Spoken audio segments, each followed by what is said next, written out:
Thank you, Mr. Speaker. This government made a good hire in selecting Terry Boston to guide them through what might become an ill-fated accelerated phase-out of coal. We know he will be negotiating compensation for stranded electricity generation capital, likely to cost Albertans billions of dollars in freshly minted debt. However, the full scope of his work will not be known until his cabinet receives the report later this year. To the Minister of Energy, will Mr. Boston be involved with a strategy or process around negotiating with new municipalities and local businesses on their stranded physical and human capital? Minister of Economic Development and Trade. Well, thank you very much, Mr. Speaker, and I'll thank the member for the question. You know, first and foremost, Mr. Speaker, we went and found the best in the business, looking at Terry Boston, who has transitioned over 26,000 megawatts of coal-fired electricity in the United States. We have the best in the business. We have Alberta's back.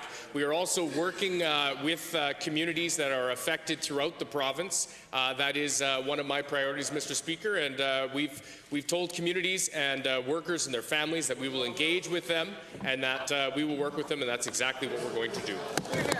First supplemental. Thank you, Mr. Speaker.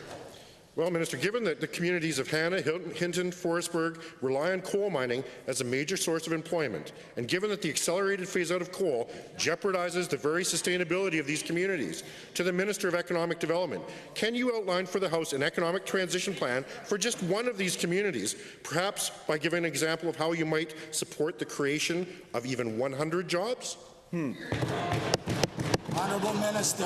Thank you, Mr. Speaker. I'll take a moment to remind the House that it was federal regulations that are causing 12 of our 18 coal-fired facilities to close early. Our government, through our climate leadership, is working with the six that our leadership plan will have phased out by 2030. We're doing this, Mr. Speaker, because it's the right thing to do. We know the negative effects that coal has on our health, on especially children and the vulnerable in our communities. But I can assure the member that we are working with all of the communities and we'll be going out and consulting with them to look at supports that we can lend to help workers transition. Thank you, Honourable Minister. Second supplemental. Thank you, Mr. Speaker. Sounds like one job might become a fitting middle name.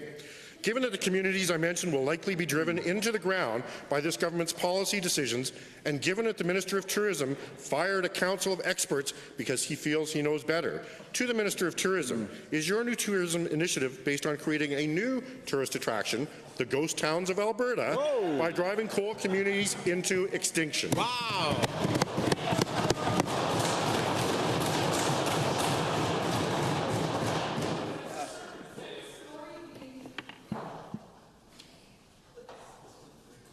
Honourable Minister. Thank you, Mr. Speaker, and thanks to the member for the question. Culture and tourism in this province is one of the bright spots in the economy these days. This government is going to continue supporting the tourism industry. We're going to continue supporting attractions throughout the province, and we're going to be supporting education and healthcare in this province as well. Thank you, Mr. Speaker.